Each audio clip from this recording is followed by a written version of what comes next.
Welcome back to Kings of the North. Doug Lesmerises, joined by Steven Godfrey to kick off the show. Bill Landis will be along in a little bit. We are going to do the playoff rankings just like every other show in America, but we're not going to do it first, Steven. So we have some other things to talk about.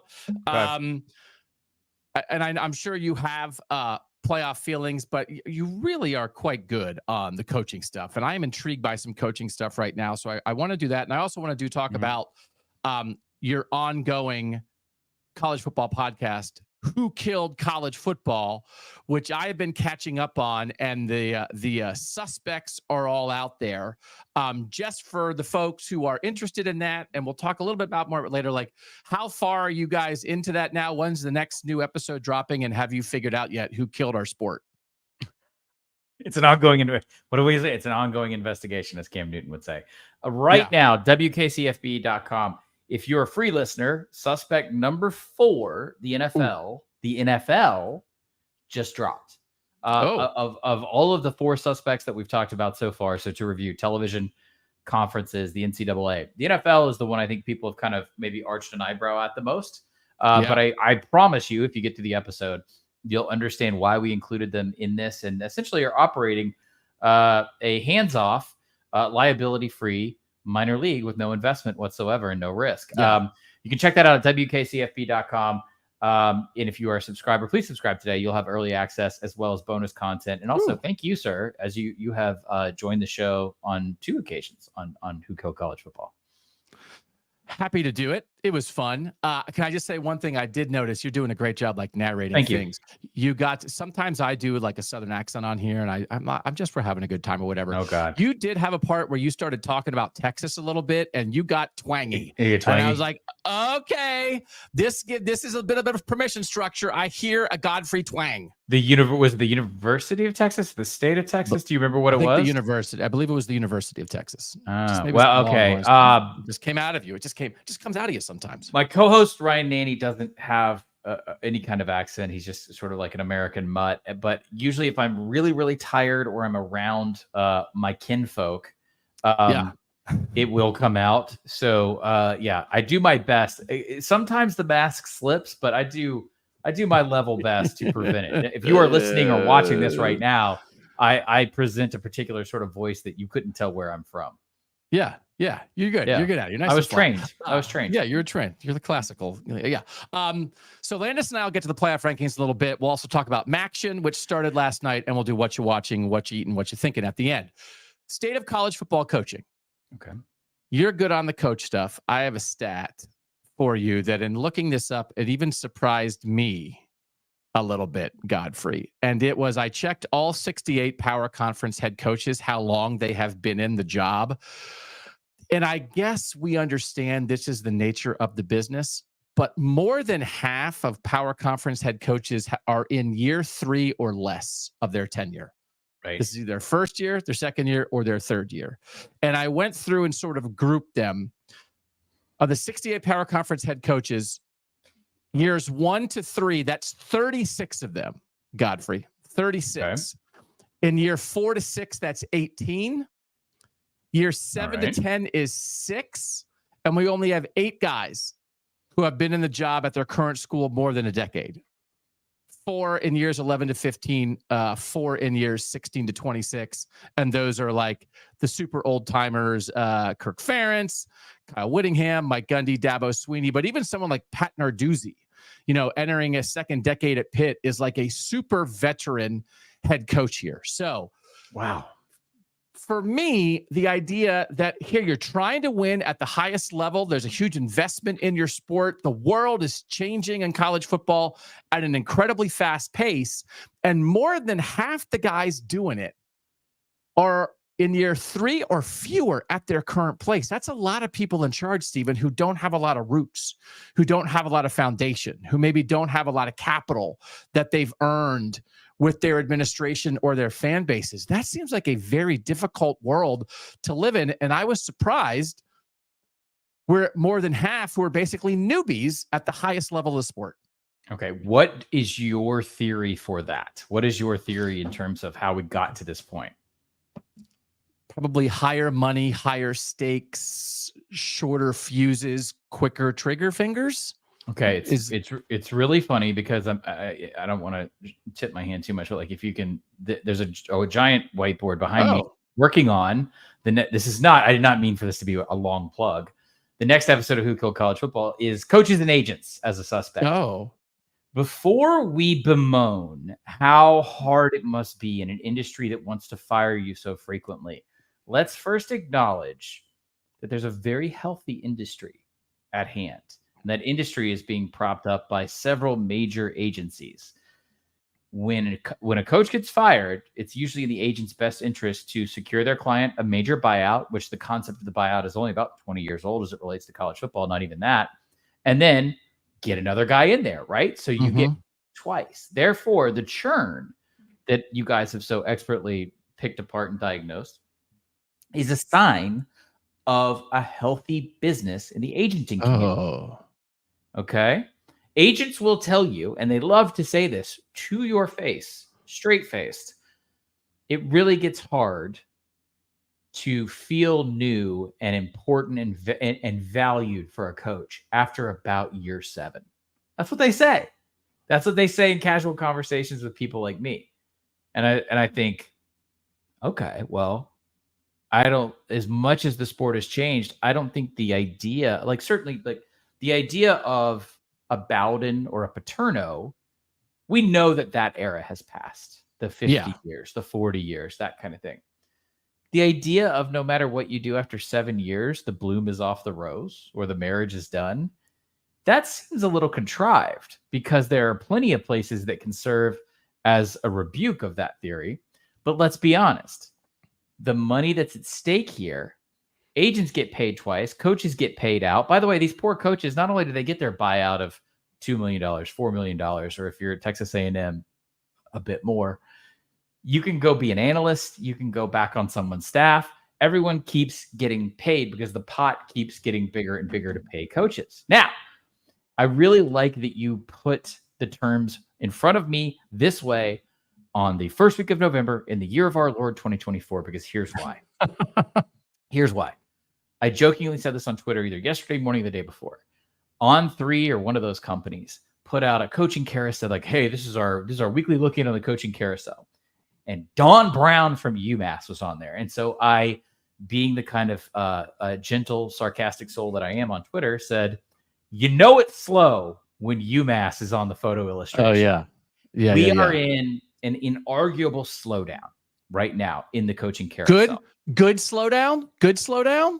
It depends. What kind of job do we have here, Doug? Are you and I agents? Or are we athletic directors? I'm a fan. I want to be for the fans. Do the fans want their coaches to stick around and be good? Or do they want turnover in the intention of chasing greatness?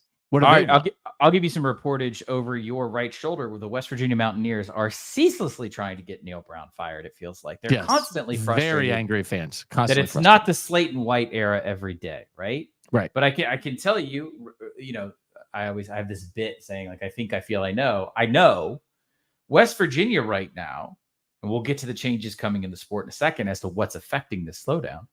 West Virginia doesn't want to fire Neil Brown. They want to do everything they can to help Neil Brown stay consistent. And by the way, you think about Neil Brown's tenure in West Virginia, the ground has shifted underneath West Virginia the entire time that he's been there, the entire time they've been in the Big 12. They used to be their nearest neighbor in the Big 12 up until recently was Kansas at 1,003 miles away. If you have any idea what it's like to recruit to West Virginia, to essentially play in, a time zone and a half away, all of your conference games, no one had it down. That's one of the reasons why Dana Holgorsen got frustrated and left. So is it good that things are slowing down? It depends on what fan base you ask, right? I think logically a slowdown has to happen. To what degree and for how long, I don't know. But this is where we have to bridge into the conversation about the coming house settlement. And the very simple way to explain this, if you don't care about all the legal doings that are going on in college football, is this. Which is okay if people don't care. That's fine. We're giving you permission to not care. Honestly, Steven's going to give you this shorthand. Honestly, I get it. Like, also, we're not talking about one lawsuit, by the way, that affects college football in the last 10 years. We're talking about 50. That's the problem. I think people just get fatigued. There's going to be less money in the pot very soon because they're going to have to pay some percentage of revenue to current and former players. And at athletic departments across the country, at specifically places like West Virginia, we'll use them as an example. TV revenue is not this Hoover Dam fire hose, right? Once you get outside of the big two conferences, some very tough decisions need to be made. Now, the other problem is the stat, and I wrote it down as you were talking, 36 coaches under 3 years. Mm-hmm. The trigger's been too happy in the last couple of years. They're simply running out of coaches who are hitting the fulcrum of the fourth or fifth year of saying, I don't think this guy's going to work out, right? We just simply ran out of those at the same time. So that is why the carousel is slow right now. Does it persist forever? I don't think so, but there will be a period of adjustment. So there's three different parts of this that I'm curious about as it relates to a possible slowdown. Okay. One is Jim Harbaugh at a point at Michigan seemed very much on the edge of getting fired. And instead of firing the head coach, he completely revamped his staff, made some very important hires, including getting rid of Don Brown, who you just mentioned, and bringing in Mike McDonald as a defensive coordinator, which turned out to be a fantastic hire, and a bunch of other position coach hires, including bringing in Sharon Moore. And I wonder, is that an example to anybody of, man, it felt like we were right there and they waited, they gave them another chance, and then that opportunity they took off. And do you think that matters to any ADs? Would anybody learn a lesson from that to be a little more patient with their head coach? No, I think Michigan and Harbaugh are usually viewed as a case of one of one. Okay. But I do think there's something you can learn in that is that if you are financially handcuffed for the time being, there are more cost-effective solutions to creating short-term change in terms of wins and losses, other than simply saying, you're fired. It's been 3 years. We don't like you. Here's $8 million. We got to start all over. I do think you could be more mindful about staff changes, but here's the funny part.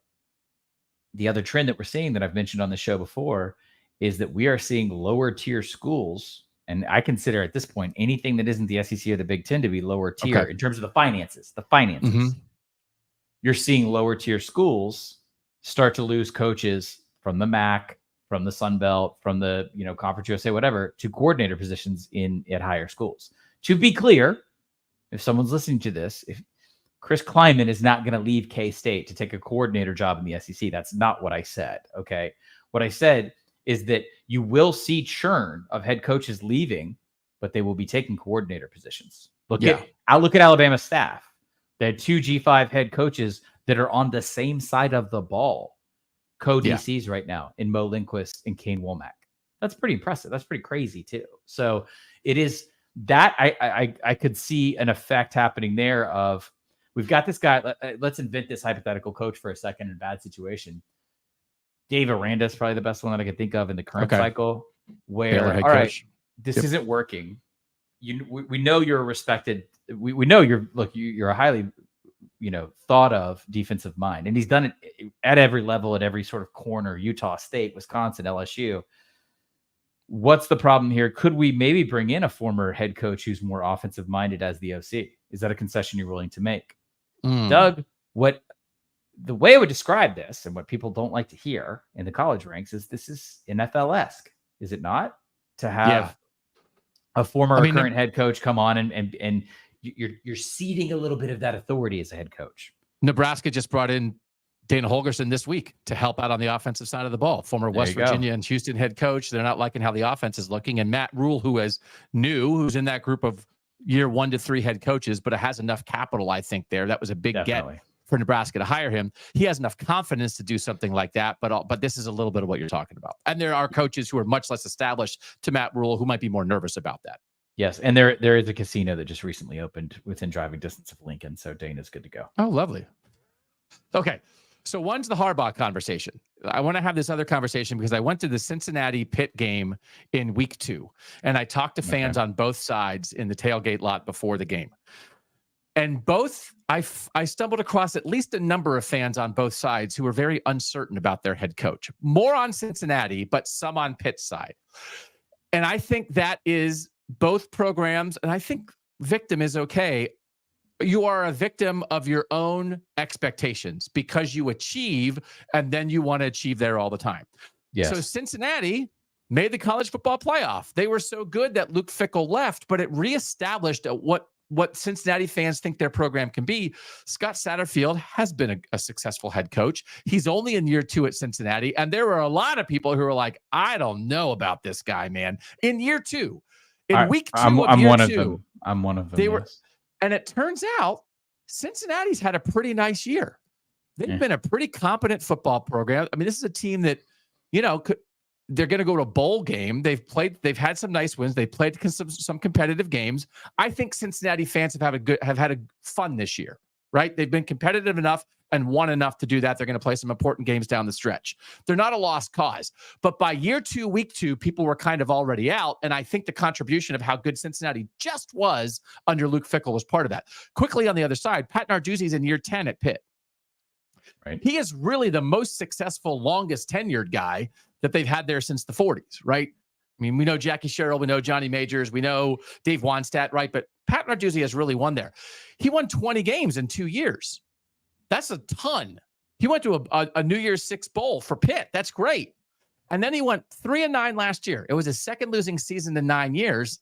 And because they had just won 11-9 games, I think there were some Pitt fans who were like, I don't know. I'm ready to be out on Narduzzi. And it turns out, guess what? They're good again. But it took one bad year after an 11-win and a 9-win season at Pitt to have them on the edge about their head coach.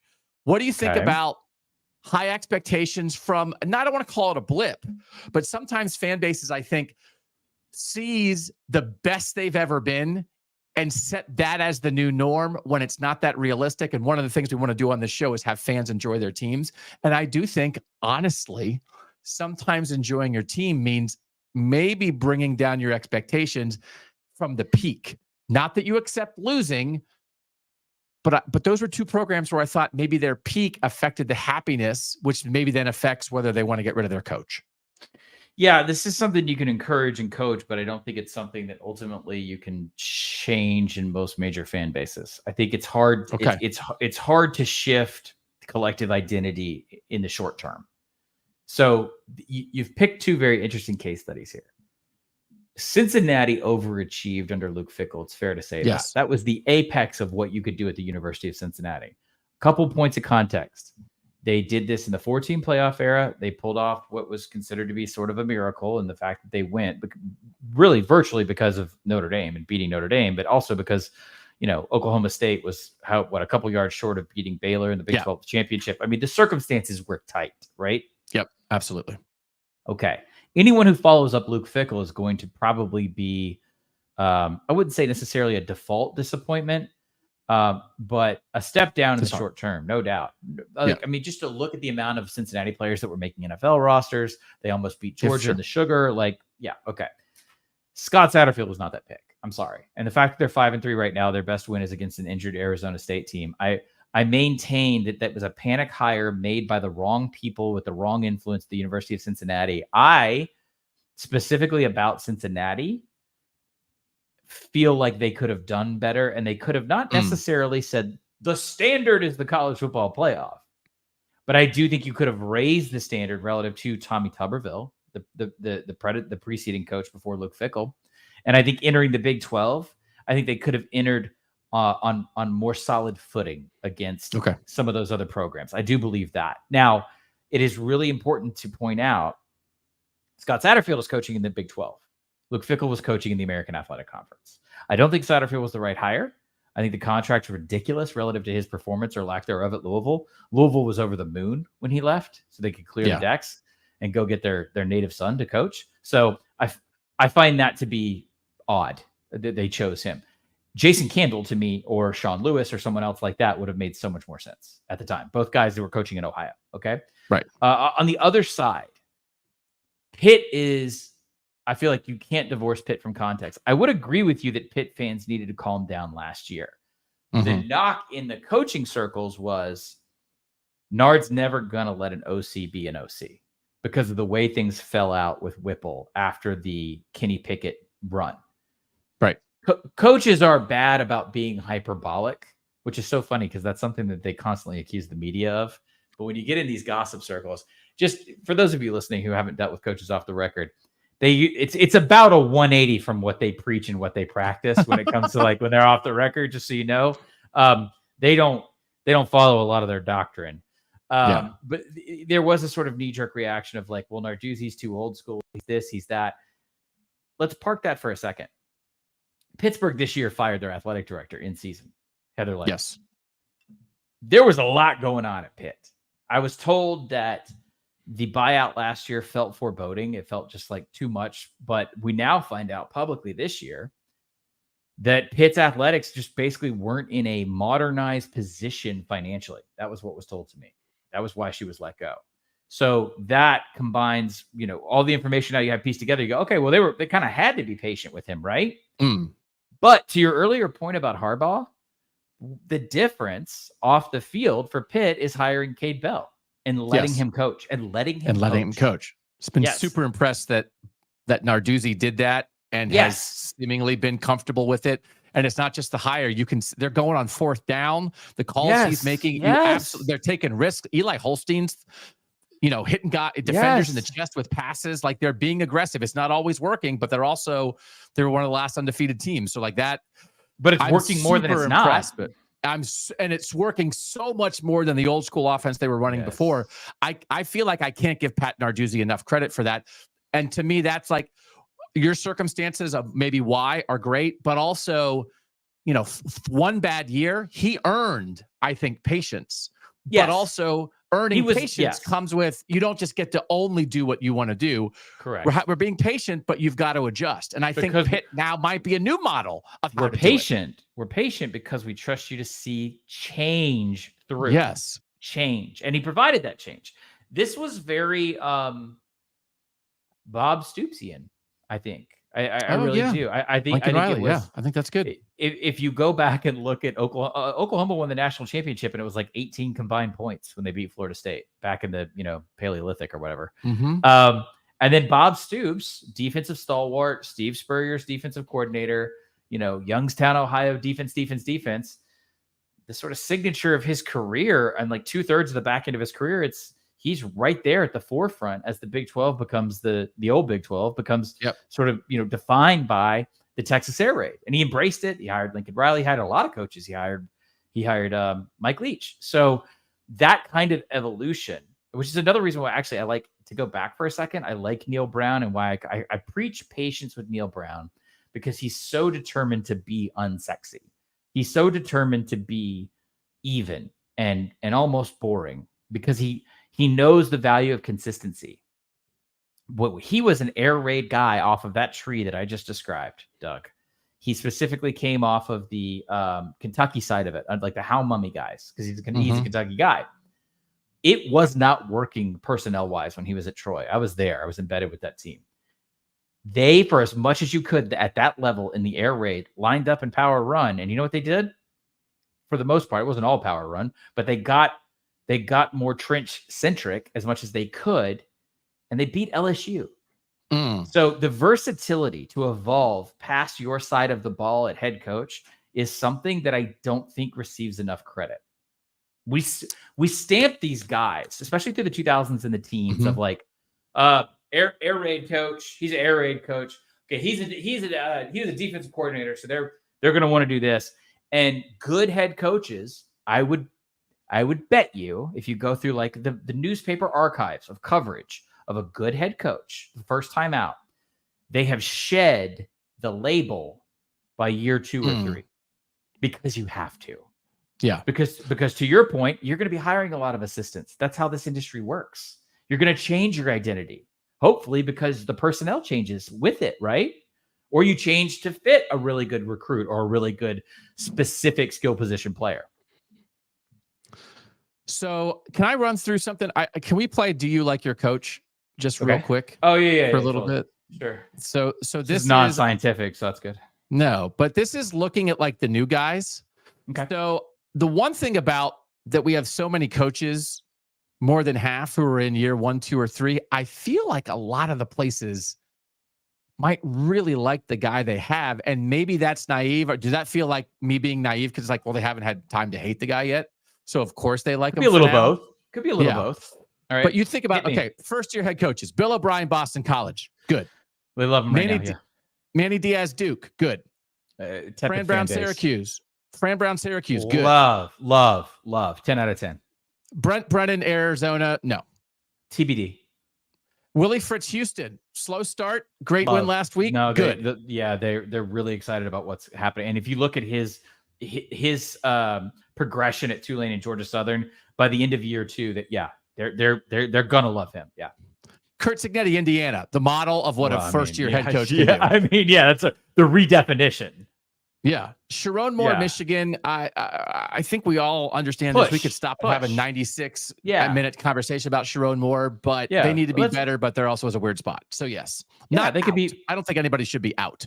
He's got to make some changes. They could be 5-5 after Saturday, and I still think that they are a good football team headed in a very smart direction. And they probably got to get a new OC.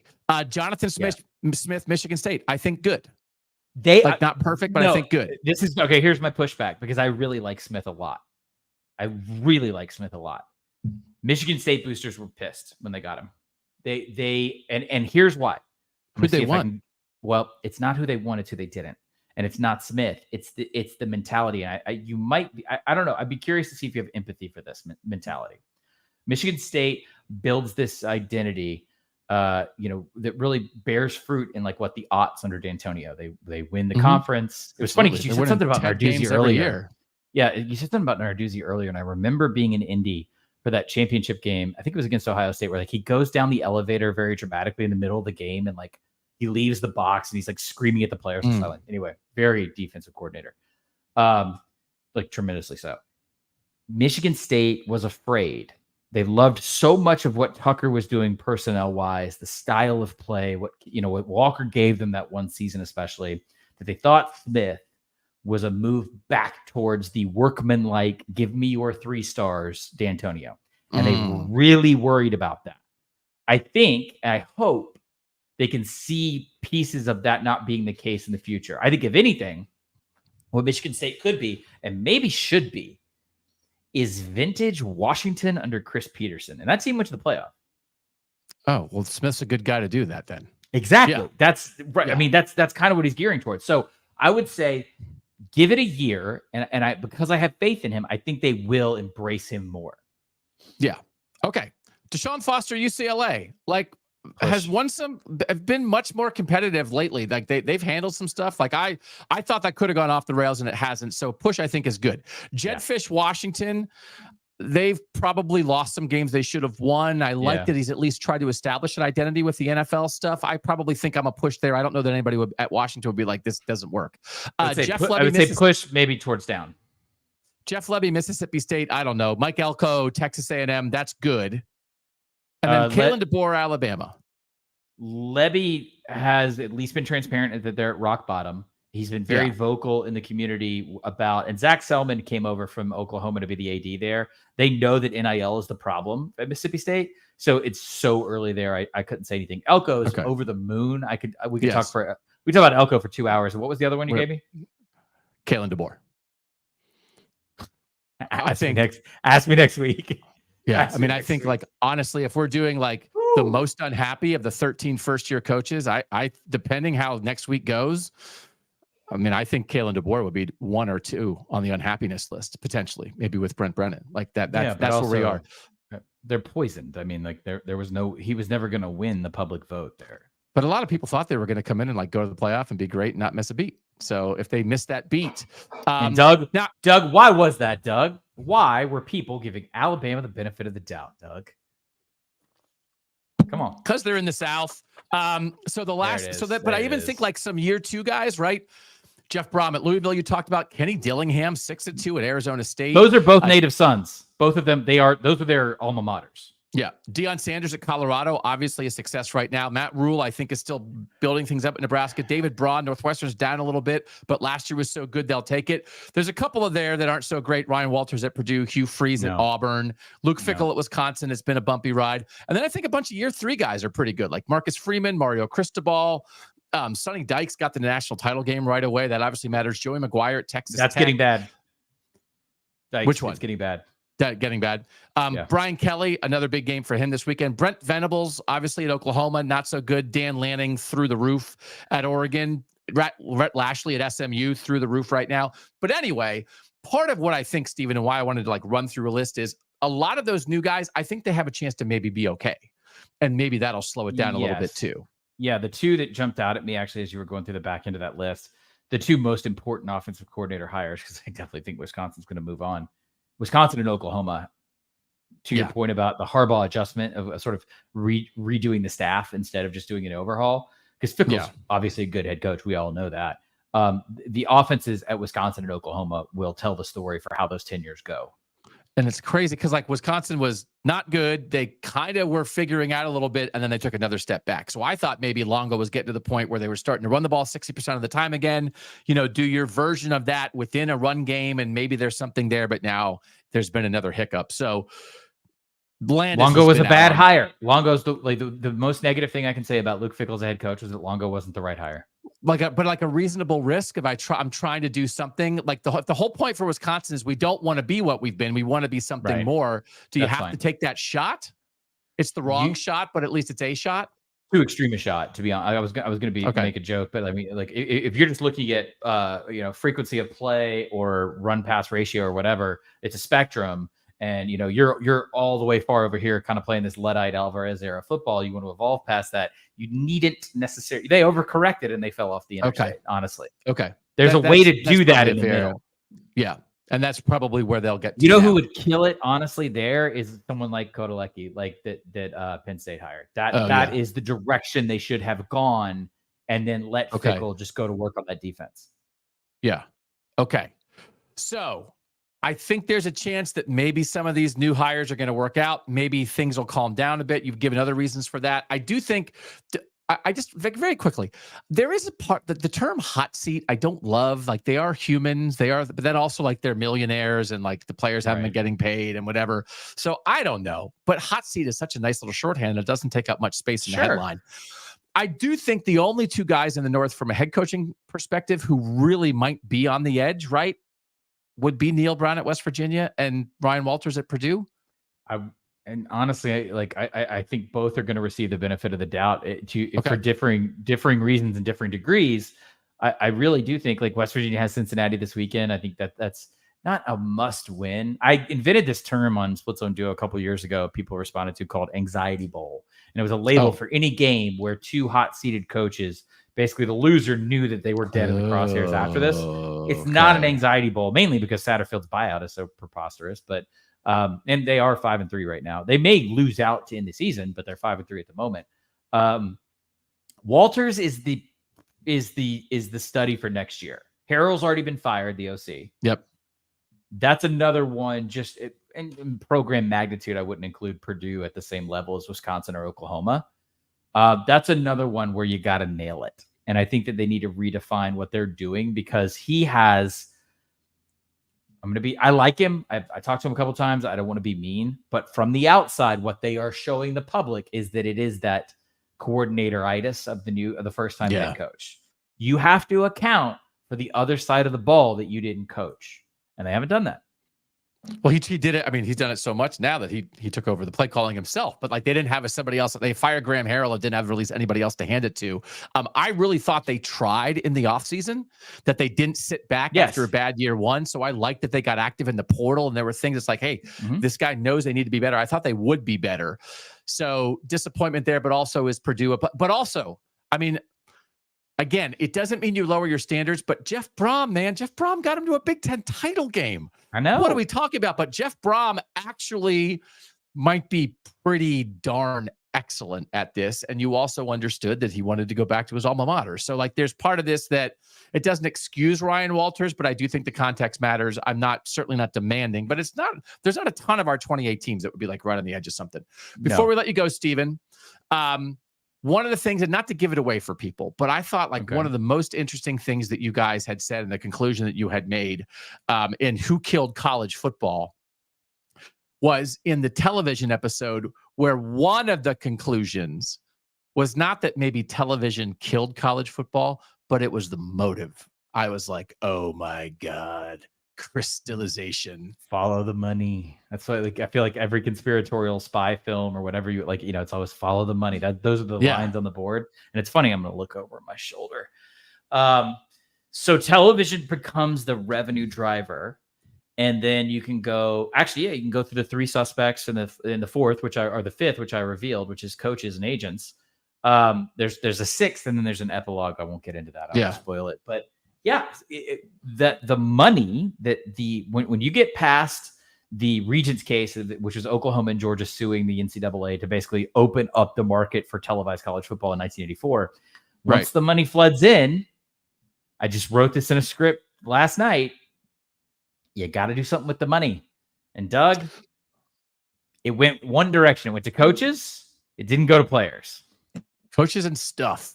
But the other thing, and this is the other thing, that there's some of the things that you guys have talked about that I knew. There's a lot that I didn't know or didn't know as in depth. And for fans, and this is why I think it would be interesting for just a college football fan who maybe has not dug into the nitty gritty. It's like you guys dig in on the research and then you get some easy breezy chat, which is a really good combination to do it. But the bottom line is this. What you outlined, especially in the first episode about where college football was, and there's certainly people who are watching this show and listening to this show, and then even if you're not of the generation that understands this, but back in the day when there was one game on TV every weekend, and then maybe there were 5 games on TV, right? Who killed college football? From where it was, that needed to be killed. Like there's no doubt. That format. Now, one of the points you make is that, okay, when they killed it and they had the lawsuit and they opened it up, maybe there was a chance right there to coalesce, regulate, work together instead of creating competing conferences and competing interests. But as much as it can feel screwed up right now, it almost made me feel better when you're laying out the past and you're like, oh my gosh, this was so stupid. However crazy this is right now, it's much better than what's the one game I can watch this week in 1981. I think you've kind of unlocked the conceit of the show there. And I know I've said this on your show before, so I want to do it really fast because I get this. I did talk radio. I did a round of talk radio this morning before I came in. People are like, kill college football. College football isn't dead. Looks pretty live to me. We're taking a quote from Nick Saban, which I thought was completely disingenuous. It was a month after he retired. He went to Washington, D.C. He had this roundtable with Ted Cruz, and he said, the sport as I know it, and I coached him for 30 years, no longer exists. And I said, great. I'm going to take you at your word. Because at the same time, as I'm sure you have felt in different ways or heard from your listeners and viewers and readers, the last 2 years, there has been an existential crisis and a lot of building dread. And I've labeled specific fan bases on your show before, but like, to me, there's nothing more passionate and better than game day at Kansas State or Virginia Tech. Like, that's it to me. But those two fan bases, far beyond their control or anything that they could do in their lives, happen to be in conferences that are being relegated and pushed out and pushed to the side.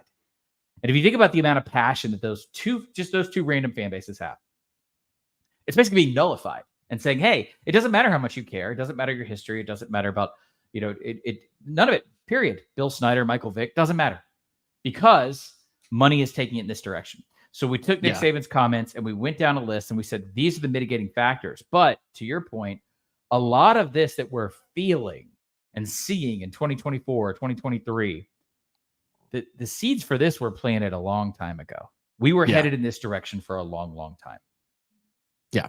All right.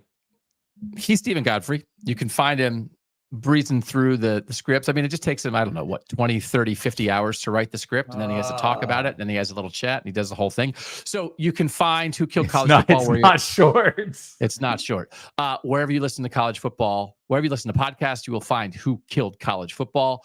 We'll have him back again soon. Steven, as always, thanks for your time here on Kings of the North. Thank you, sir. We'll be right back with Bill Landis after this on KOTN.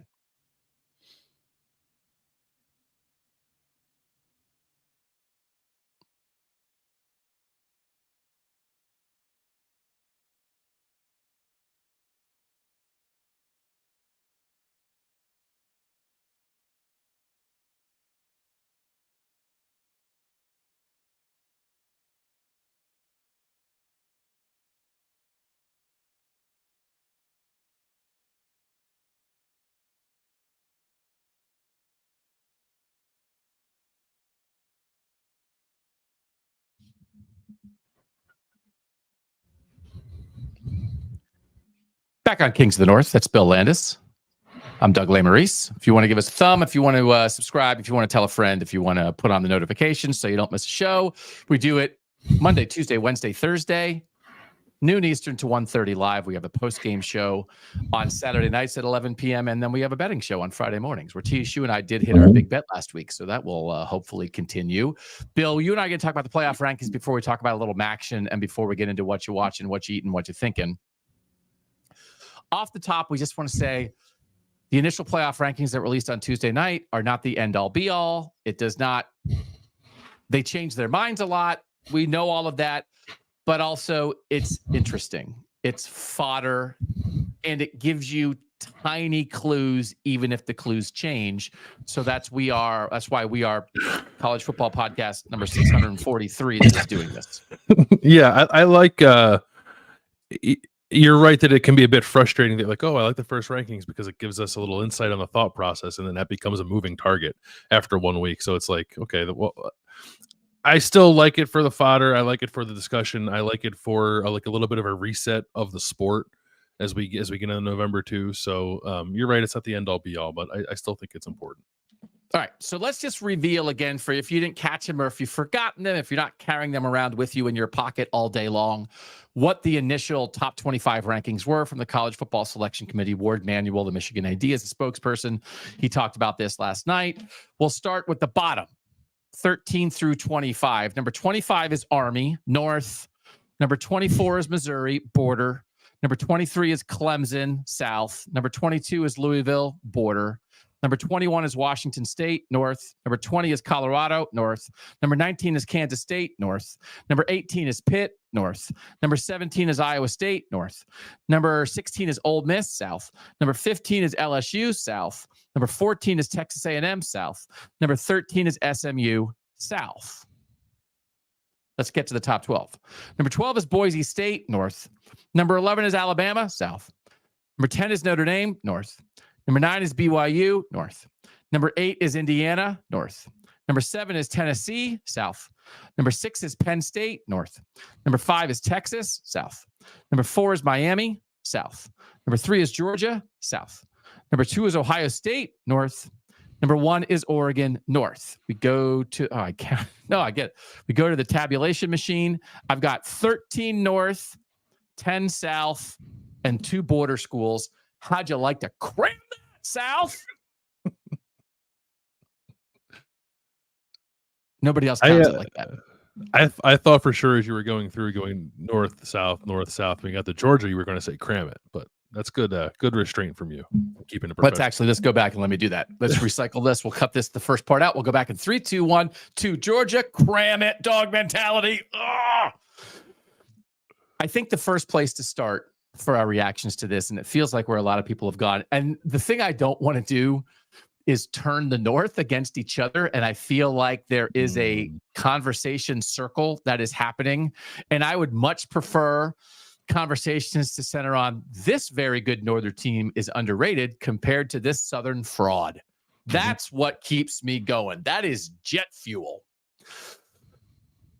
There's a little bit of this, Landis, that there is a BYU, Indiana, Penn State love triangle that is actually dangerous a little bit. It is kind of a teardown triangle because I think these are the 3 things that are happening, right? Penn State is 6, which I think on its face is reasonable. But maybe the best thing on Penn State's resume is a loss to Ohio State. So then if you're Indiana, you could say, why is Indiana 8 when Penn State is 6, when Indiana has been far more consistently dominant in all its games? And the best thing Penn State has done is lose to Ohio State. Indiana's undefeated. Why isn't Indiana ahead of Penn State? And there are people saying that. But then there are also people saying, why is BYU, who is 8-0 with 2 ranked wins over SMU and Kansas State, when neither Penn State nor Indiana have any ranked wins? If you're having that Indiana conversation, why isn't BYU ahead of Indiana? And then maybe why isn't BYU ahead of Penn State too? So And then like you throw Tennessee in there, but like Tennessee has that stupid win over Bama because Bama actually is not very good, I don't think. But like that because they beat Georgia because Georgia forgot to play in the first half, that puffs up Tennessee. So Tennessee's in the middle there, but I feel like fewer people are having the Penn State, Indiana, BYU conversation about Tennessee. They're kind of having it about each other. You and I did rankings earlier this week where we're trying to do things. Should BYU be ahead of Indiana and Penn State? And we're turning brother against brother here in the North. Yeah, I think so. I think when we did our projections, I didn't predict that because I was trying to take a guess at what this committee would do. But yeah, if I'm in the room or I'm making a ballot or whatever based off how the season goes, I'm putting BYU ahead of both those teams, and I'm putting both Indiana and BYU ahead of Penn State. Penn State, I just think is a classic case of preseason thoughts creeping into a November ranking, right? Because what otherwise, I don't know why Penn State's 6 or why Penn State would even have a claim to be 6 other than losing close to Ohio State. There's nothing else there unless you just give a ton of credit for going to Morgantown and winning regardless of what kind of shape West Virginia's in. I don't really know why Penn State is getting propped up this way. Yeah. No, it is odd that like they have interesting road wins at West Virginia and USC, but West Virginia and USC like then have not really done anything to make those wins good. USC is an overtime game, and like that's not a good team, right? So it's not like I don't think Penn State's bad. If you wanted to do just like who do you think's good, that's fine, but that's not what this is supposed to be, right? Like that does not what has happened matter. Like so, I'm not surprised. I figured this would be the case, but I think Indiana and BYU fans definitely have a right to be ticked off about where they were slotted here, especially relative to a couple of the one-loss teams. So I feel like I'm not trying to play devil's advocate here, but I do think a competitive loss against a good team can tell you something. And I do think now if it's the best thing on your resume, then that's like a very easy thing to be like, for real, your best thing's a loss. Mm-hmm. But it is a data point that Penn State basically went toe-to-toe with Ohio State. That Parker Fleming, the Twitter account Stats-O-War, who puts out success rate comparisons in each game every week. Penn State, Ohio State was basically a toss-up. I think there's some conversations where you can say I felt like Ohio State was in control of that game and could have won by more. But frankly, like down-to-down success, play after play, they were basically even. And they both had turnovers right at the goal line. And it was at home for Penn State, but I do think playing kind of toe-to-toe with Ohio State for a lot of the game, it shouldn't be the best thing on your resume, but I also don't think it should be completely dismissed as a data point, and I do think some of the conversations maybe are just saying, like, their best thing's a loss. That's not good. It's like, well, but it did tell you something, that they were there with the number 2 team in the country. And the thing about it, where we get into like, we're just talking, it's fun, it's interesting, it doesn't really matter, is that Indiana is going to have the same chance at the exact same data point, except it'll be at Columbus instead. So it'll be a road game for Indiana against Ohio State. But then Indiana and Penn State, once they play that game, basically the Indiana and Penn State resumes are going to be very similar. Yeah, but they're not going to move into that's my thing with it. It's like, okay, if Indiana plays Ohio State and loses close, are you going to jump Indiana 3 spots ahead of Penn State? Well, that's the thing. You don't think like, so I mean, like if they're going to go by the metric of like, we took a close loss into account. I almost think they should. I almost think they should think about it, or they should think about bringing Penn State down once they have that comparison data point. There are some things here to be frustrated with. So I do think so. Maybe Penn State, Indiana is a very clear, easy thing to be frustrated about. You and I would both have Indiana ahead of Penn State, and we did in our rankings on Monday. We will, right? Yeah, I think the other thing at play here that I think would help, and is maybe a little bit of an issue, is that I think I have this. Is it right that Indiana and Penn State currently only have one common opponent that they both played, UCLA? Mm-hmm. Okay. Penn State plays Washington this week, so that'll be another one. So like this is part of the issue, I guess, with like no divisions and unbalanced schedules type of things. It's like it'd be nice to have a couple more comparative data points for these two teams. But I also think that at the end of the day, I was looking this up while you and Godfrey were talking, and maybe this is like a stupid stat to pull out of there. Indiana's margin of victory, or actually not margin of, it's just scoring margin, but they have happened to win every game. Indiana's scoring margin is 27.8 plus 27.8, which is a field goal less than what Penn State is scoring this year. Like they have just been far more dominant than Penn State has in every single game that's played. And it's like Penn State had to play Ohio State, Indiana hasn't to do it. Like I get that, and I'm not saying you shouldn't take a competitive loss to a good team into account as a data point. Like I think it is. I think you can lose and show us that you're still good in the act of losing. But Indiana has destroyed everybody it has played, and Penn State just has nothing else propping it up. That's the argument here for me. And if you want to have it as it is now, then I would just ask you to be consistent with your logic, so that if Indiana plays Ohio State as competitively as Penn State did, then you better move them ahead of Penn State at that point. Yeah, otherwise, and that'll be a great conversation. That'll be a great thing to ask them about.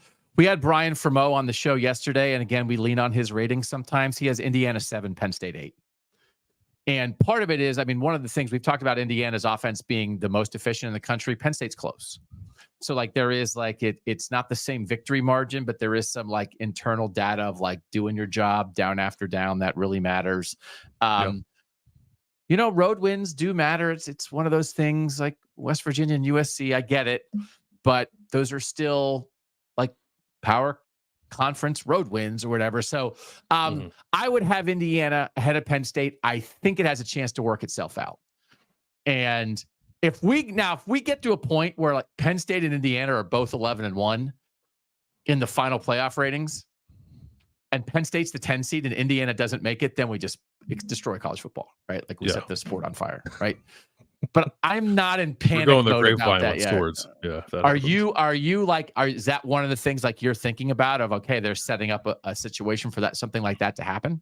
Yeah, I don't feel great about 11-1 Indiana making the playoff based off its current positioning. Okay.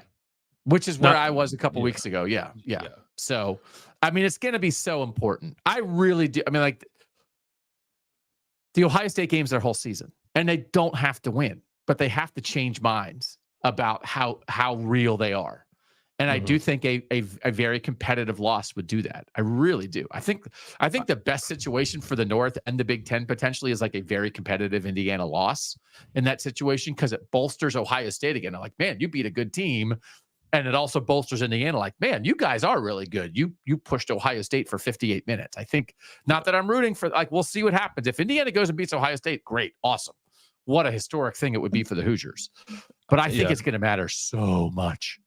I agree, but I also think this weekend's pretty important too for Indiana, right? Like Michigan has not had a good season, but I think the winged helmet still matters to the people in the committee room. So if Indiana does to Michigan what it has done to everyone else on its schedule, I think that will curry a lot of favor with the people putting out these rankings. And the Michigan AD is the spokesman. So like that. I mean, it's like little things matter here, but you can already hear them saying, despite its record, Michigan has a very accomplished and talented defense, and Indiana was able to control the ball, and we were very impressed by that. You know, like that kind of thing really matters. So Indiana's planned for some style points this week. I'm not in full panic mode about it. Are you in full panic mode about BYU? That they are undefeated and that low when they have they have a road trip to 6-2 Arizona State left, which could really matter. They still have to play Houston, which just beat Iowa State. Like they don't have a ranked game left, but they maybe have chances to still impress people. I think undoubtedly they should be higher than 9. And I think the most distressing thing was the person who asked about a Miami BYU direct comparison. And Ward Manuel said eye test for Miami. And it's like, you mean the eye test when they almost lost 3 games? That eye test? Right. Meaning Miami. But how it feels like BYU is the one that people are the most upset about. Where are you on it?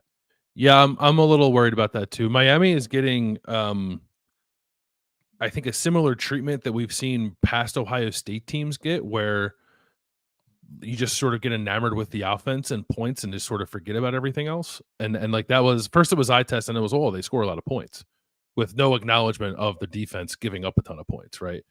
And Miami is the number 1 scoring offense in the country. But like the thing that I find, so it's like, we like Miami despite it not having a ranked win, right? It's not had beat Louisville, or no, it beat Louisville. Louisville is the only ranked win it has.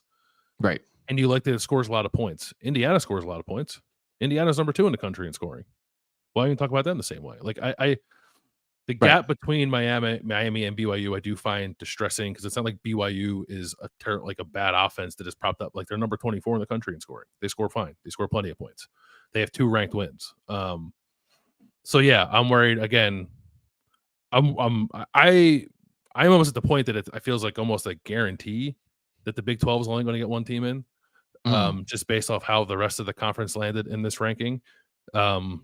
So if BYU does not finish, I guess that the thing that would make me feel better is if it's a undefeated BYU team that I guess by that point would be like pretty close, if not in the top 5, losing a conference championship, then maybe that team's okay. But if BYU slips up along the way and ends up with like an 11-1 team that doesn't play in its conference championship, I would feel the same way about them as I feel right now about Indiana, which is not great. It's hard. I think a BYU Miami eye test conversation is disingenuous. Again, Brian Fremeau, offensive, he has Miami 9 and BYU 20. So that's like just drive efficiency, both sides of the ball. Miami 2 on offense, 51 on defense. BYU 48 on offense, but 14 on defense. So again, I do think in general, the committee just, if you're more of a defense first team, they might like you more if you're more of an offense first team. That's just their inclination. I think unequivocally their inclination is toward offense first teams. And the idea, like I look at the Louisville game and I understand that 3-loss Louisville is in the top 25. They're the highest ranked 3-loss team, I think. But did you look at the Miami-Louisville game and think like that's a good win for Miami? Because I looked at that and thought there's Miami dorking around with an inferior team again. That's what I thought about every Miami game.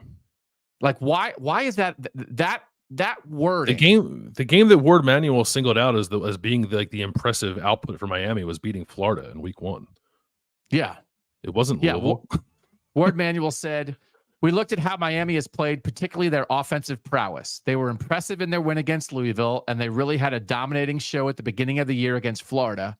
Came back against Cal in a very late night contest for Miami."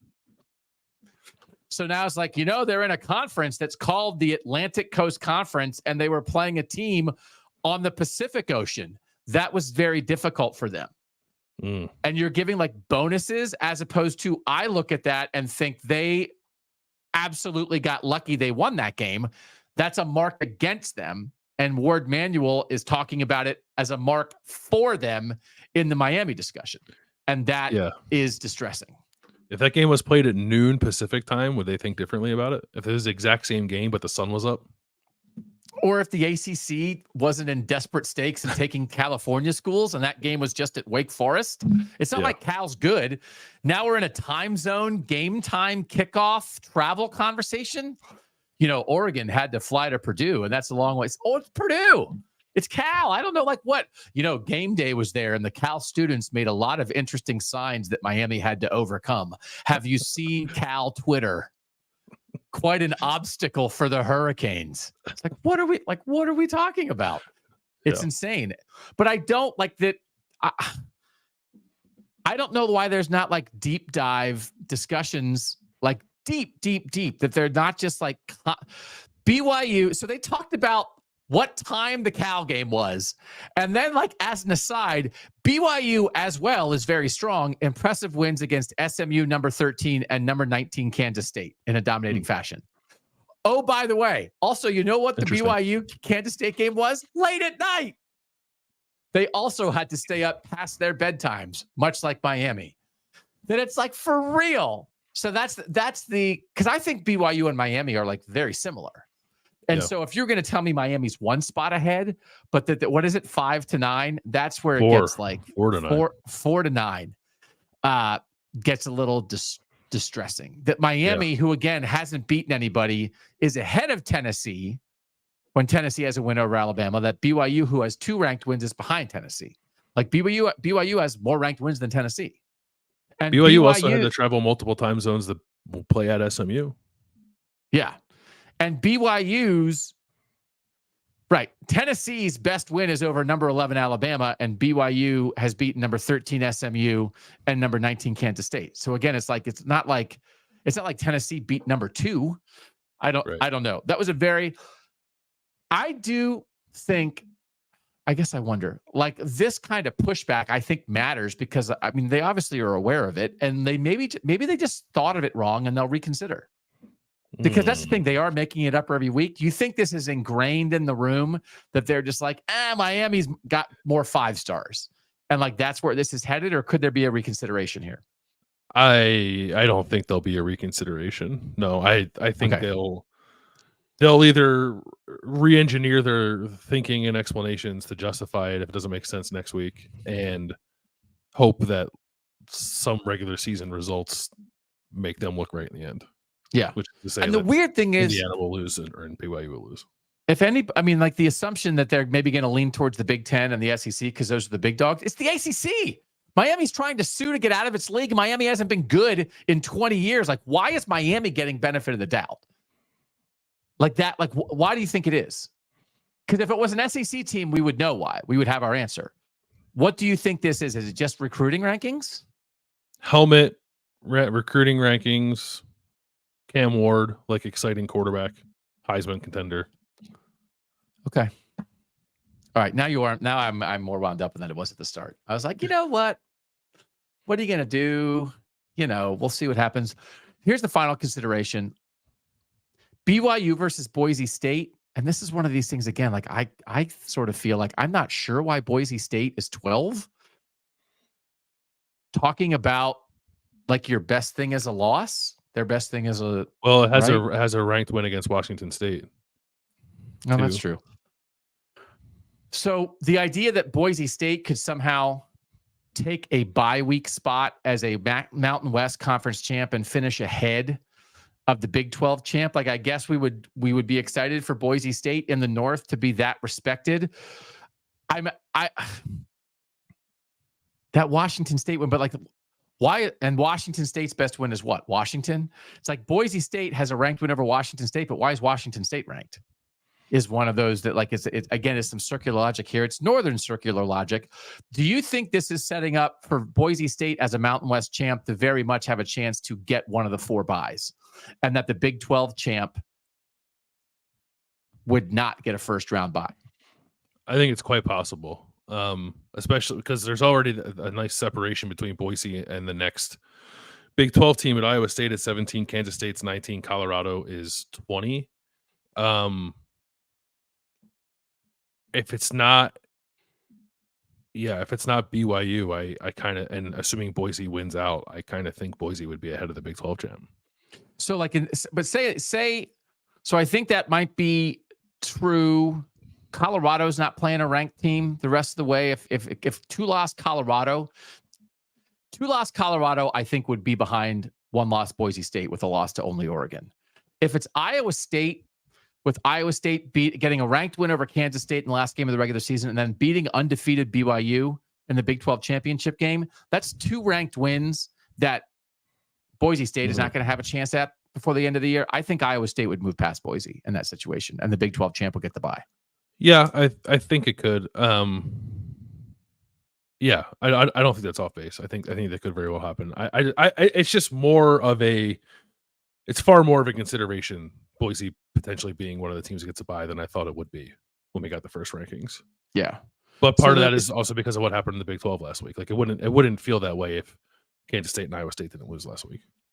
So there's some like Northern, again, there's Northern consternation among the folks here, but I actually am not as freaked out by some of the SEC rankings, which is the thing that I'm like most on alert for. But that, you know, Texas A&M, LSU, Ole Miss at 14, 15, 16. Like, I'm glad SMU's ahead of them. I actually think it's good that Boise State's ahead of them. I'm glad Notre Dame's ahead of them, right? I mean, I would be great for Iowa State to be ahead of those teams. I certainly would put 1 loss Iowa State ahead of 2 loss A&M, LSU, and Ole Miss. But Iowa State's next and has some opportunity here. And again, Ole Miss and LSU are playing games this weekend that's going to affect it either way. They're either going to lose to a ranked team or they're going to get a ranked win that's really going to matter. So I do think it like the things, it's the Northern positioning almost against other Northern teams, as we've outlined here. Indiana versus Penn State, BYU versus Indiana and Penn State, BYU versus Boise State, Iowa State versus Boise State, that really has your attention more so than I can't believe they put 7 SEC teams in the top 10. I'm not super fired up about anything relative to the SEC other than Missouri being ranked. Because Missouri being yeah. 24th is helping Bama and helping A&M. But Missouri's played, I would say, 3 good teams this year. It beat Vandy by a field goal, and then it lost the other 2 by a combined score of 75-10. Right. And this is where one of those where, for instance, Illinois losing to Minnesota last week, that's Illinois' spot. But Illinois has 3 losses. Minnesota beat Illinois, but Minnesota still has 3 losses. They put 2-loss Missouri in there. So, I mean, if you wanted to put Minnesota in there right now the thing is Minnesota's won some really close games too. But if you said Minnesota had an overrule of an onside kick recovery against Michigan that shouldn't have happened. They lost a 2-point game to UNC to start the year. They've been a much better team down the stretch. We've been impressed with the efficiency of their offense. I'd take that Minnesota argument to put 3 losses Minnesota in. Why is Louisville in with 3 losses, but Minnesota's not? Well, it's because Louisville just beat Clemson because Clemson sucks. Yeah. It's like Clemson being a fraud, like knock down Clemson, but build up Louisville. And then Clemson being a fraud, Louisville beating Clemson, that then build up Miami because Miami beat Louisville, and instead of looking at Miami and Louisville being tied in the 4th quarter as like what's wrong with Miami, now it's just a ranked win. This is how this is how there's actually like there's more ACC fraud happening than there is almost like SEC fraud in the way these things are being analyzed right now. All right, now I feel worse. Great, Landis. I'll cape for another Southern team to be in that spot ahead of Texas Tech. Why was a 3-loss team that just beat Iowa State? It has some bad losses. Texas Tech does, but it's just odd. Yeah, I don't. Missouri doesn't make any sense to me. Yeah. Okay. Now that we've made everybody feel terrible, hey, you love your sport, right? It's just a TV show. Everybody associated with the sport is an idiot. It'll some of it'll work itself out, but let's see what happens after some of the games this weekend. All right. You want to talk about MACtion a little bit? You wanted us to talk about MACtion a little bit. You vibing? You feeling it? It's underway, brother. I just wanted us to remind folks that it was starting this week and for the next 3 weeks, I guess it is 4 weeks. Get a little the thing I'm a little upset, not upset, but I do think MACtion has lost the novelty has worn off a little bit because other G5 leagues have done a similar thing, right? Is it the CUSA that I think it's the CUSA, the Conference USA, that starts playing weeknight games in October. So usually the arrival of MACtion is the arrival of there's college football on a Tuesday night. But we've had college football on a Tuesday night for the last 3 weeks. So it has worn off a little bit, but they're still of the North. We got to show them some love. Nathan in the chat yesterday suggested that the way to watch MACtion is to pick your MAC team that you will root for that season, which I think is like an interesting thing. So you sort of create some stakes for yourself that maybe you like their uniform, maybe there's a player you like, maybe you have some kind of tangential family connection, or you just think you found a cool story about them. I had not thought of it that way, but I think that would be a helpful thing to do. Yeah, that's actually a great idea because it's also so competitive. It's like even if you pick a team that has like one MAC win when MACtion starts, it's like they might win too. You never know. Yeah. So we had 2 games on Tuesday night. We had Bowling Green, Central Michigan on Tuesday night. And then Bowling Green won that one 23-13. Connor Bazelak, 19 of 30 for 207 and 1 touchdown. So that was some good MACtion. And then we had Miami, Ohio versus Ball State. And this one seems more MACtion-y, 27-21, 16 of 32, 219, 3 touchdowns for, I always get the first name wrong on the Gabbert that's there now. What is it? Brett Gabbert. Did you consume any MACtion on Tuesday night? I consumed a little bit of the BG Central Michigan game. Pretty nasty weather in that game in the second half. But no, I was not glued to my TV for these games on Tuesday night. So Wednesday as we record this on Wednesday afternoon, tonight we have 2 games. Ohio University at Kent State is at 7 p.m. on ESPNU. And Northern Illinois at Western Michigan is on ESPN2, also at 7 p.m. So then this is now the plan the rest of the year, as you said. So we had this week 2 on Tuesday and 2 on Wednesday. Next week, we have 3 games on Tuesday, November 12th, and 3 games on Wednesday, November 13th. The following week, we have 3 games on Tuesday, November 19th, and 2 games on Wednesday, November 20th. And then Thanksgiving week, we have 2 games on Tuesday, November 26th. This is a contract that the MAC signed with ESPN over a decade ago. It's coming up. Like this is just something that other conferences had been doing it, but the MAC kind of sees the opportunity here. There's a story by Roger Sherman on The Ringer a couple years ago that did a good job encapsulating this. We've been referencing this because we've created this section term to describe like crazy SEC games, not necessarily good football, but crazy and interesting. That's what MACtion means to me, that we're not saying necessarily that this is the best football you've ever seen, but it's football, and often it can get a little bit wild. The trade-off here, again, is for students and alumni and people who are fans of the teams, especially when it gets cold, it might not be that fun to go to a game on a Tuesday or Wednesday night, but it is a TV product, but you are taking something away from the fans by not letting them play on a Saturday afternoon. Are you pro MACtion in general? Like whatever they're giving up, they're getting more back with the TV money and the exposure?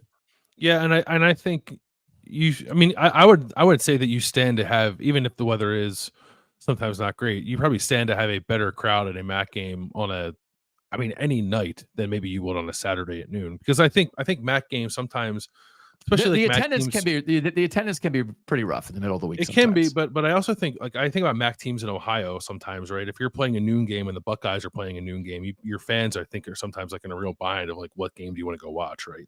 Playing these games on a weeknight might eliminate that. So I like it. I like the spotlight for the conference, especially I think as the MAC becomes more and more sort of marginalized in the sport. I like that it still has this kind of like little platform to itself late in the season. There were some interesting quotes. Again, the story is several years old, but when I was reading through it, some people there saying like it feels more like a high school game in the stadium than it does a college game, with how, depending on the weather and depending on the night, like how empty it can really be. Sometimes it's just not as much like, people have lives and jobs and busy things they have to do. It's just, if you're just a fan in the area, it's more normal to get up and go to a college football game on a Saturday than it is on a Tuesday or a Wednesday. But even the idea that if the MAC didn't play Tuesday and Wednesday games, we wouldn't be having this segment. They'd just be another thing that you get thrown into. So, but again, like these are the conversations I wind up having a lot with Wetzel and Godfrey and various versions of this. It's a TV property. And I think that this is as big of an example as there is in the sport of college football as a TV property first and a live sport sitting in the stands second. Yeah, it's also a betting property. Like at this, like I'm sorry. Actually, so is it yet MACtion brought to you by DraftKings? Oh, because that's what it. I mean, that's a reason for people to fire up the apps on a Tuesday and a Wednesday, unless you want to do it for like an NBA or an NHL game, which I think maybe college football is probably a little more interesting. Yeah. Okay. All right. Can I just say one more thing? Yeah. Just that win for Miami. We've talked about Miami's schedule. Miami started 1-4 because it lost to Northwestern, Cincinnati, and Notre Dame. And it's won 4 straight. So it's like it's in the MAC, and it's like back to sort of like being itself. And so they're 4-1. They're tied with BG. No divisions in the MAC this year. So BG and Miami are tied at 4-1. Western is 4-0 and plays tonight. So next week, Western plays at BG. So that's either the undefeated top team in the MAC playing one of the other 2 one-loss teams, or 2 of the 3 one-loss teams in the league playing each other next Tuesday. Excuse me. Okay. Maybe we'll get to a MACtion sometime this year. Could be a thing to do for Kings of the North. All right. Last break. When we come back, Landis and I will do what you're watching, what you eating, what you thinking on Kings of the North.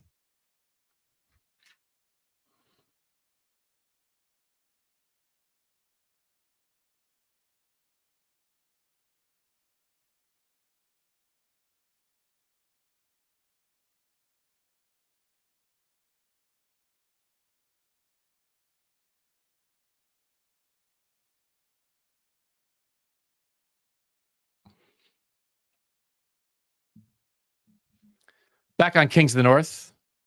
Bill Landis, what you watching, man? I wanted to combine watching and thinking. Can I do that? Oh, you can do it. Do you want to do yours first, and then I'll combine my 2? Yeah, I'll do my watching. So I haven't watched it yet, but The Diplomat is back for season 2 on Netflix. Carrie Russell, man, just gets after it. So I started with Carrie Russell back in the day when she was on Felicity, and my wife and I watched that show, and she was just a college student with golden locks of hair, and like we really liked that show, and that was the show that introduced the world to Bradley Cooper. Bradley Cooper was just like some guy on that show, and then it was like, I wonder what's going to happen to that guy. It's gonna be like he's going to be the most famous person in the world, but right now he's just Felicity's friend. So we like that, and then again, for anybody, if you have not watched it, it's been off the air. You know, they've been done with the show for a couple of years, but The Americans is just one of my favorite series of all time. And when we talk about prestige TV and like whatever, The Wire and The Sopranos and Breaking Bad, like I absolutely put The Americans in at that level of stuff. And that's just her being a spy. And now this is her being a diplomat on Netflix. And it's just crazy because like she is tiny. She is not like she's just a small person, but she is able to portray like being a butt kicker and being like an incredibly like stern, serious person in just a fantastic way. I just think she is a great actress. And so like, we haven't had a chance to start it yet. It just popped on Netflix, whatever, the first episode of season 2, a day or two ago. But I'm so fired up because the first season was excellent. And she is just, I mean, I think she's one of my favorite actresses, right? Did I get Felicity and Alias mixed up? I think Bradley Cooper was on Alias with Jennifer Garner. Bradley Cooper was definitely on Alias. He was definitely. Yeah, I got that one mixed up. The other guy with the floppy hair was on Felicity. That was the guy that she followed across the country, Ben. Like she liked this guy, Ben. She was going to go to college. Ben went to NYU. She's like, I'll go to NYU. And then she's just a girl in the city. How relatable is that? So anyway, sorry for the Bradley Cooper thing. I still can't believe that Bradley Cooper was just Jennifer Garner's friend on Alias, and then he became super famous. It would be like if George Costanza was like in The Hangover and the guy singing with Lady Gaga. You know, he's just the friend. And it's like, no, he is a superstar in his own right. So anyway, watch The Diplomat. Will you watch it? Have you ever watched it?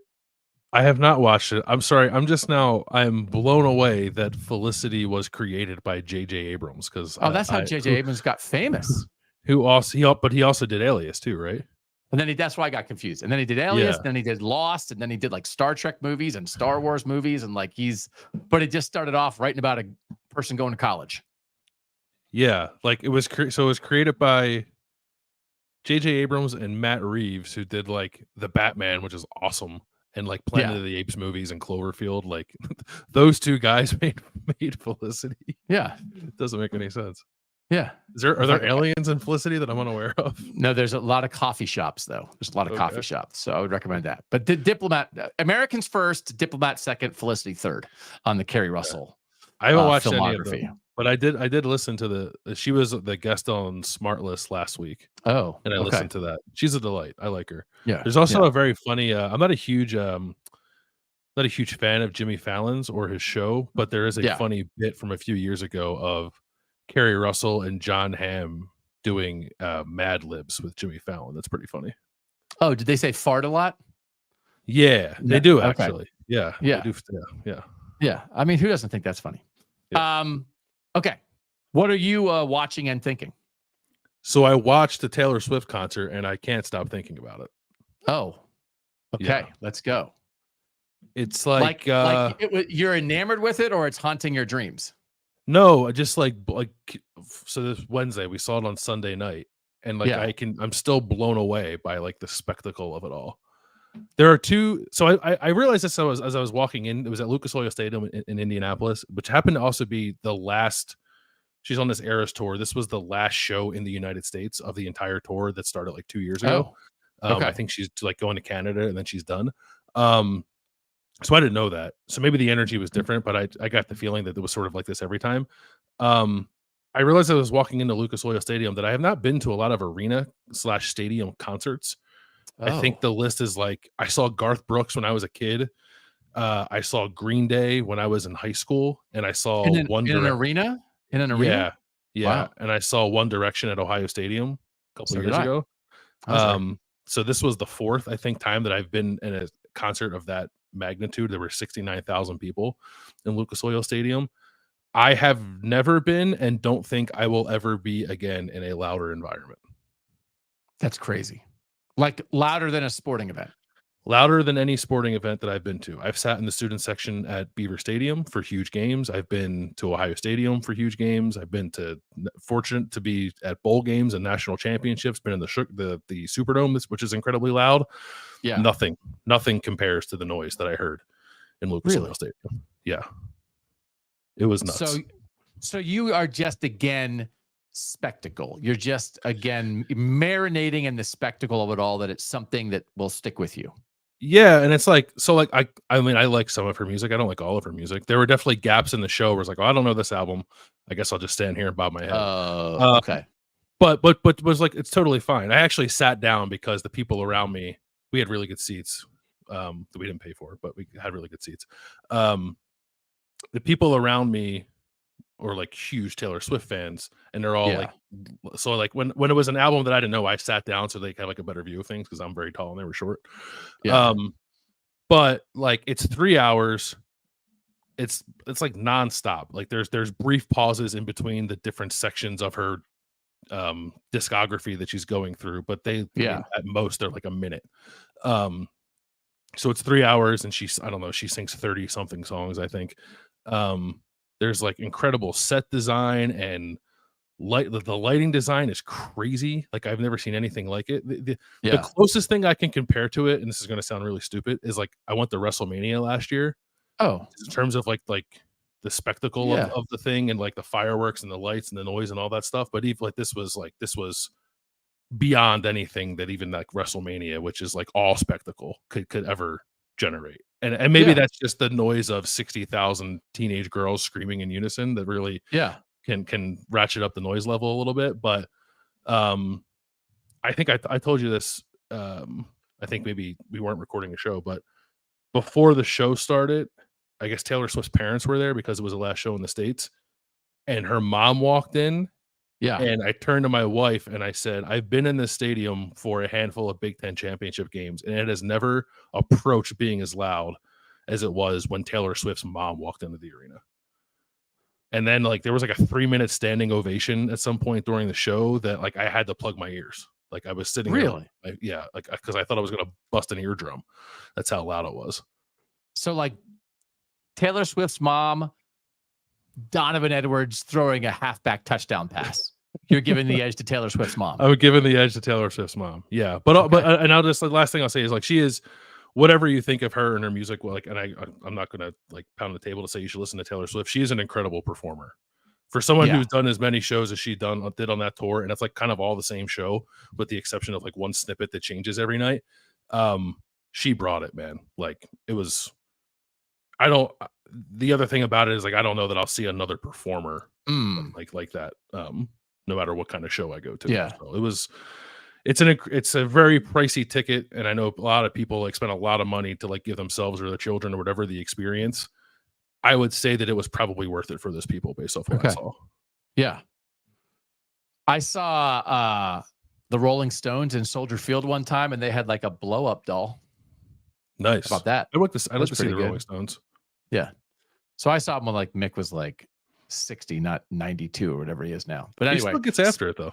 He does. Spectacle is good, and that is one of those things that's just so interesting. Like it's not necessarily connected that you could write a song, have a nice voice to sing a song, and be a performer. Because performing and singing is not the same thing. And when you can do all three, that really those don't have to be connected. Pretty crazy. I've seen plenty of concerts where I thought to myself, like, is this band having a good time? I'm happy for the music and I'm glad to sing along here, but you don't look like you're having fun. Yeah. Yeah. Okay. I'll save my thinking for the end. Eating. So it's Halloween candy season, and we're not going to do our Halloween candy rankings or anything, but I will just say, I think everybody is here on the put your chocolate candy in the fridge or freezer situation, right? Is that unanimous? Because I was just where was I? I think I was at a high school football game last week, and maybe I got a Snickers, because sometimes you'll be at a concession stand or somewhere and you'll get a candy bar. And if they pull it out of the fridge, I like want to run a lap, because like, oh my gosh, the difference between a cold or frozen Snickers and just a room temperature Snickers. And I think it applies best to Snickers, but it'll apply to peanut butter cups. It applies, I think like Milky Ways, that kind of thing. freeze and refrigerate your chocolate candy, man. Like it is just, I think everybody probably does. But man, like a Snickers is fine. A frozen Snickers is as good as it gets. I'm with you. I'm more of a fridge than a freezer though, because I worry about my teeth, chipping my teeth. Yeah. So but you yeah, gotta suck on it a little bit. If you get it in the freezer, you might have to suck on a little bit. Why don't you go suck on a Snickers like that? Yeah. We have my mother-in-law was just over in Europe, and she was here this past weekend watching our son while we were in Indianapolis, and she brought like a big old bag full of Cadbury chocolate that she got from duty free at Heathrow on her way back to the States. So I have like, it can't all fit in the fridge, but like when I know I'm gonna want one, I'll take it out of the bag, I'll put it in the fridge, and then I know like later in the day that's what's there for me. That counts as cooking to me. Yeah. That's a step. It's like, what'd you do? I just cooked up a little snack. What'd you do? I put a Cadbury egg in the fridge 45 minutes ago. That counts. Yeah. You actively participated in the enjoyment of creating that food. What are you eating besides Cadbury eggs? Besides Cadbury eggs, on the way back from Indy, we had to leave early in the morning on Monday. We hit there's a Jack in the Box right outside of Indianapolis, which I am unaware of any other Jack in the Box like within 3 hours of Columbus where we live. Okay. But I know that one, and I've only had it like once or twice in my life, but I never had their breakfast. And we got Jack in the Box breakfast on the way home, and it was pretty solid. Like it was French toast sticks. No, I just got a like a bacon, egg, and cheese on a. It was like a I guess it was like a croissant or like their version of a croissant. Yeah. It was a pretty top tier fast food breakfast sandwich. Interesting. Yeah, greasy? I would greasy. No, or not too greasy? no. That's what I would worry about. No, not greasy. Wasn't falling apart. Like I would put it up ahead of like a McDonald's breakfast or a Burger King breakfast, or I think Wendy's fast food breakfast is pretty good. Might have been like most akin to a Wendy's. But it made me actually, I guess it's a good thing they're not more readily available around here, but it made me wish there was one closer to here so I could hit it up every now and then for a breakfast treat. Nice. I do think the breakfast potatoes at Wendy's are a separator. Yeah, they should be their regular French fries. Oh yeah, no, they're just like wedges, like the old KFC wedges. Although KFC went away from the wedges and went to the fries now. I miss the wedges, but yeah, they're really good. I think so. Yeah, they're really good. But like I don't like the McDonald's hash brown, so I think the Wendy's is much crispier. McDonald's hash brown, a little soft, right? A little soggy. Yeah, that was the other thing with Jack in the Box. It had the same style as a McDonald's hash brown, but it was bigger and it was crispy. Oh, crispy always wins. All right. So my what you thinking is actually pretty serious, but I wanted to say this because a friend of mine passed away, and I went to his visitation over the weekend, and he was a coworker of mine, my first job out of college, and he was a friend of mine. But then what he was for, I think the last like 28 years was he was my fantasy sports commissioner. And every fantasy sports league that I've been in my life, I think like maybe 100%, at least like 95% were run by this guy, Smitty, from my very first job. And I worked in Indiana for 2.5 years. And then I worked in Delaware for 8.5 years. And I've worked in Ohio for 20 years, but I always stayed in the Indiana fantasy leagues. And I was in 2 baseball leagues. I was in a basketball league. I'm still currently in a fantasy football league where I'm in first place. Not that that matters, but it reminded me that for a lot of people, your fantasy sports commissioner is a very important person in your life. And that can sound stupid, but it usually is someone that you like and that you trust because you're often sending them money or you are believing in them to settle disputes or create rules. And then also, at least for me, it was someone who had to care enough about me to like actively try to keep me in the league because I moved away. I lived in the state, worked in the building where the league was headquartered for 2 years. And then the next 25 years, I wasn't there. But every year it'd be like, hey, if you want to stay in the league, you sign up. I'd forget to sign up. And then Smitty would email me and be like, you going to be in the league this year? And I'd be like, oh yeah, sorry, I didn't email you. But instead of just being like, Doug moved, the heck with Doug, he kept me in the league. And fantasy sports, for me, and I think for a lot of people, it's one of the most fun things you do. It's a social outlet. It keeps you connected to friends. It gives you a reason, like, I'll watch the game that maybe I wouldn't otherwise care about. And like, he's my guy. And it's going to be super weird to be in a league run by anybody other than Smitty, because I don't know that I'm ever going to like and trust the same person the way that I did him. Because you might trust somebody because like they're really good with money, whatever, but they might be kind of a tool. Or you might really like somebody, but it's like, well, he still hasn't paid the winners yet. Like, or there's like a fight and like he, didn't solve the dispute in a fair way. And so like, and it's a ton of work. And this guy ran like multiple leagues, and it's not as much work as it was 27 years ago when you're like going through USA Today and writing out stats by hand, but it's still work and you don't make any money for it, but you do it because you want to spread joy and keep people connected. And like, what is better than that in life than connecting people and providing them an outlet for joy?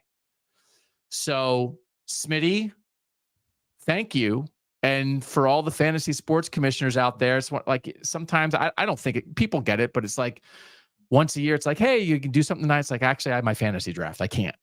And then you cut out a couple hours and then it's like, well, I'm going to get 5 months of incredible enjoyment out of this. Mm-hmm. And it's because of people like that. Like, I've never been a fantasy sports commissioner because I'm not likable or trustworthy. So what a hugely important thing.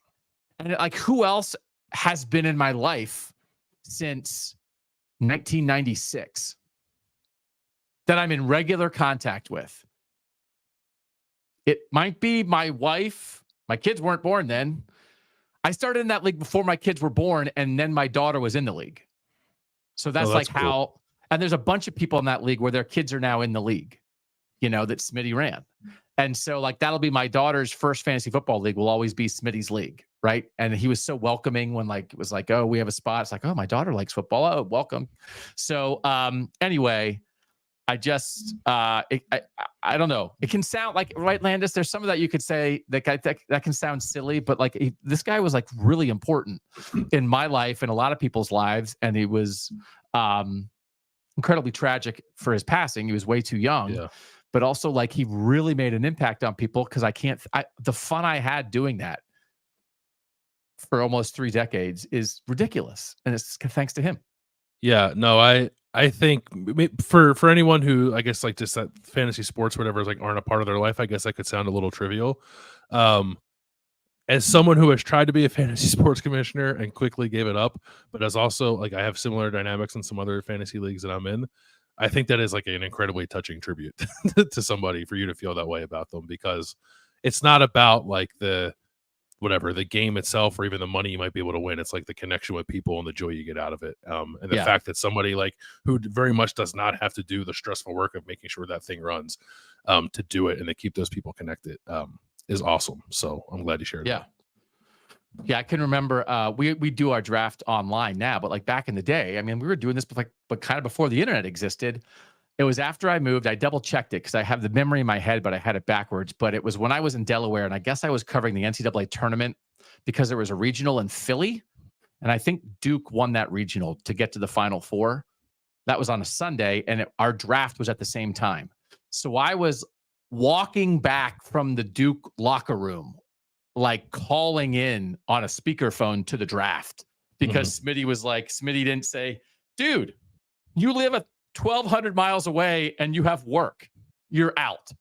And he just let me be in it. And I can remember drafting Albert Pujols while covering an NCAA tournament game. And it's like, that's how like Albert Pujols is like 45 and has been retired. It's like I drafted him when he was in the minor leagues because that's how long I was in it with Smitty. So anyway, give your fantasy sports commissioner some appreciation because they do a lot for all of us. All right. That will do it for this version of Kings of the North. Thursday, we're not going to have a big game breakdown because there's not a game that rises quite to that level this week, Bill. Like we kind of decided that, but there's some bangers. Colorado, we're going to spend some time on Colorado because Colorado really has a chance to take a prominent spot on the college football scene as a real contender to make the Big 12 title game. And they're playing Texas Tech this week, as Texas Tech is coming off the win over Iowa State. So we'll talk about that one. We'll talk about the whiteout, Penn State and Washington, and Ohio State, Purdue, West Virginia going to Cincinnati, just like a bunch of interesting games. And we'll break all that down on the Thursday show, which is your favorite time of the year. Or It is my favorite time of the week. Yeah. Favorite time of the week and favorite. Yeah. I think we'll probably no big game breakdown. We're gonna spend some time, probably longer time than we do on a couple of like the second tier games than we normally do. So it'll be good. Yeah. And it's just this is the weekend where like the big game breakdown should be Florida State at Notre Dame, except Florida State imploded.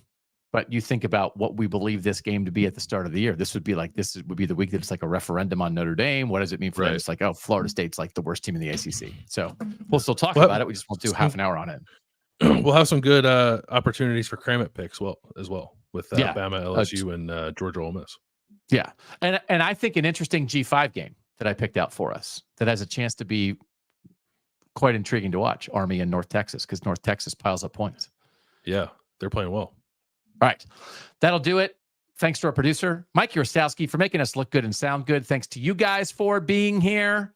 Give us a like, subscribe, tell a friend. For now, he's Bill Landis. I'm Doug Lesmerises, and that was Kings of the North.